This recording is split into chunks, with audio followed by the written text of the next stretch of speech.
Welcome to episode 5 of Records That Changed My Life with me, Rob Webster. In this episode, I'm going to talk about 2 key records from the early 90s that helped define the sound I was into back then. 2 records that have both soft house elements as well as a tougher rave techno edge to them, which gave them their uniqueness. I hope you enjoy this episode. So, welcome to episode 5 of Records That Changed My Life, and the first record I'm going to pick today is Eyes by Midi Rain.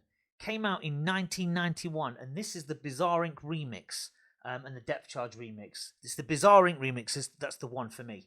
I first heard this on Rave FM, which was a pirate radio station in Nottingham, in the East Midlands, which I used to tune into as much as I could back in those days as a kid and taped all of the shows and stuff. And this used to get played quite a bit on there around late 91. So anyway, yeah, Midi Rain Eyes. This record was made by John Rosher, who was also responsible for the famous AEIOU record in the early 80s with Arthur Baker. So by the 90s, he was producing rave techno records, whatever you want to call them. But this version, the Bizarre Inc. mix, is probably the most lush sort of rave record of that time. It's got these really warm pads and these bleep techno sounds, and then it goes into a hard-edged rave sound and then back again. It's a brilliant contrast of soft and hard. This is the Bizarre Inc. remix of Midi Rain Eyes. And the second record I'm going to pick today is an all-time mighty anthem of anthems.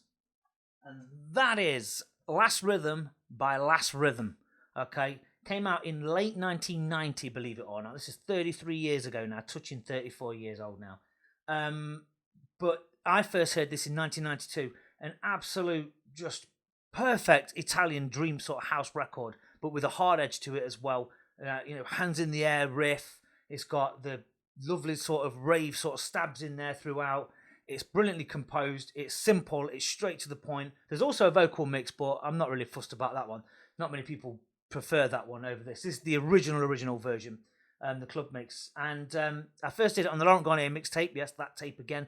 But this record, absolutely brilliant. In fact, if you've got a copy of Gat Decor and this, mix this after Gat Decor. The two go well together. But Last Rhythm by Last Rhythm is a pure hands in the air, Italian, housey, kind of, techie sort of rave sort of record, whatever you want to call it. Absolute gem of a record. Perfect. Last Rhythm by Last Rhythm, 1990.